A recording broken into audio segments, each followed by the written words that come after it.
بسم اللہ الرحمن الرحیم۔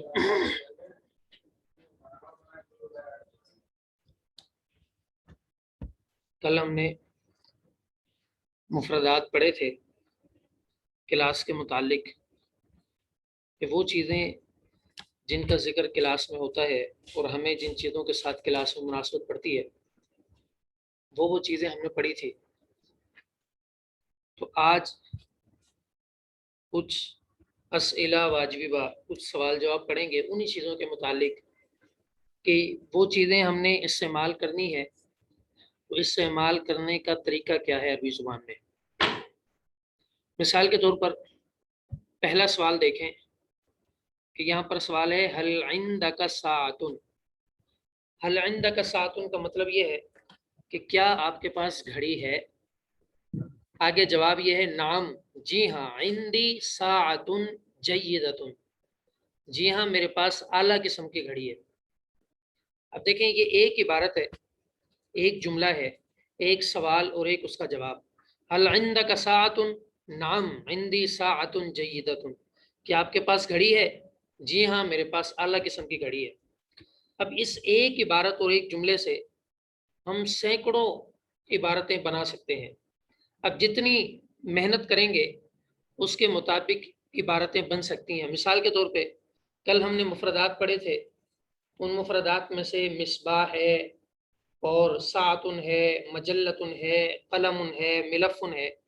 تو اب ساعتن کی جگہ مثال کے طور پر دوسری عبارت یوں بن سکتی ہے هل عندك ملفن، هل عندك کراسۃ، تو آگے سے جواب یہ ہوگا نعم عندی کراسۃ جیدۃ، نعم عندی ملفن۔ اور اسی طرح سوال ہو سکتا ہے هل عندك حبر، اب آپ نے کسی سے سیاہی مانگنی ہے، کلاس میں عام طور پہ سیاہی کی ضرورت پڑتی ہے، تو پھر آپ یوں سوال ہوگا کہ هل عندك حبر، آگے سے جواب نعم عندی حبر۔ هل عندك قلم، نعم عندی قلم۔ هل عندك مبرات، کیا آپ کے پاس شارپنر ہے؟ نعم عندی مبرات جیدۃ، یا صرف نعم عندی مبرات۔ اب دیکھیں ہم نے صرف یہ ایک عبارت اور ایک جملہ پڑھا ہے، اس ایک جملے میں ہم نے جو کل مفردات پڑھے تھے ان مفردات کی بدولت ہم اس ایک عبارت سے کتنی عبارتیں اپنی طرف سے تعبیر کر سکتے ہیں اور کتنی عبارتیں اپنی طرف سے بنا سکتے ہیں۔ تو اصل اصول یہ ہے کہ جب ایک ہم نے عبارت پڑھ لی، ایک جملہ پڑھ لیا، تو اس جملے پر ہم اتنی محنت کریں گے ان مفردات کے ذریعے کہ اس ایک جملے سے ہم خود کئی جملے بنا سکیں۔ اصل میں یہ استعداد پیدا کرنا ہوتی ہے۔ دوسرا جملہ یہ ہے این المسطرۃ یا اخی، اور آپ کہیں گے کہ یا اختی، این المسطرہ، آپ کو کل بتلایا تھا کہ المسطرہ بولتے ہیں پیمانے کو، فٹے کو۔ تو سوال یہ ہے این المسطرۃ یا اخی، اے میرے بھائی فٹا کہاں ہے؟ اور آپ ایسے بھی ہو سکتا ہے عورتوں کے لیے این المسطرۃ یا اختی، اے میری بہن فٹا کہاں ہے؟ تو آگے سے اس نے جواب دینا ہے ہادی ہی المسطرہ، کہ یہ وہ فٹا ہے۔ اب یہ لیں، یہ فٹا ہے۔ اب یہ جواب ہو گیا۔ اب دیکھیں یہ ہم نے دوسرا جملہ پڑھا ہے، اس دوسرے جملے کی روشنی میں ہم گزشتہ پڑھے ہوئے مفردات سے کتنے جملے بنا سکتے ہیں۔ مثال کے طور پہ اب اس کی جگہ آپ لگا لیں هل عندك این مزیل الحبر، تو آگے سے وہ جواب دے گا هذا هو المزیل الحبر۔ این المزیل الحبر، سوال یہ ہوگا هذا هو المزیل الحبر، مزیل الحبر۔ تو دیکھیں جملہ یہی تھا، اس جملے کی روشنی میں ہم نے نیا جملہ بنا لیا۔ اور اسی طرح مثال کے طور پر هل عندك مکتب، یا دوسرے جملے سے این المکتب یا اخی، تو جواب یہ ہوگا هذا هو المکتب۔ اور اسی طرح این المبیض یا اخی یا پھر یا اختی، تو جواب یہ ہوگا هذا هو المبیض یا اختی، هذا هو المبیض یا اخی۔ اب دیکھیں جملہ یہ ایک ہی ہے، اس جملے سے کئی عبارتیں ہم نے بنا لی۔ تو آپ حضرات سے میں یہ بھی گزارش کروں گا کہ جہاں پر یہ جو آج کے سبق میں ہم نے مفردات پڑھے ہیں، ان مفردات کو یاد کرنے کا اہتمام اور